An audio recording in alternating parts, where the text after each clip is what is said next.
जय जगन्नाथ सांग मैंने देखो मुझे आपको देखुची चूना माछर तरकारी। तो फास्ट माछ केमती भल भाव भाजी नहीं से आलू टे चुन चुन कर काटी नहीं मसला करने सोरिष रसुण पियाज टमाटो आउ डालचीनी 2 खंड नहीं तेल पकईकि फास्ट मु काटिक रखी आलू को भल भाव भाजी नहीं पूरा गोल्डन ब्राउन कलर होगा पर्यटन मुझे भाजी नहीं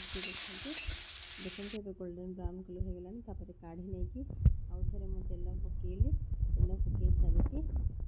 मसला सब ब्लेंडिंग जार नहीं ग्राइंडिंग कर सब मसला सहित धनिया पत्र टी नहीं ग्राइंडिंग कर ग्राइंडिंग कर सारापर तेलटा गरम हो गलापर मुझे पकई नहीं सोरिष माने बटाटा को सोरिष बटा को लेकिन भलसे मुझे कषि नहीं भल भाव देखो एमती माने सर्कुलर मोशन में मुझे भलसे कषि नहीं बेसी कषिबेनि सोरिष को काले पिता पिता लगे हलदी लंका पाउडर आउ जीरा पाउडर आउ 2टा कंचा लंका टी फ्लेवर पे लंकार वासना टी 2टा कंचा लंका नहीं तापर भाजिक रखि माछ और आलू को पकईकि भलसे एमती मुझे घाटी नहीं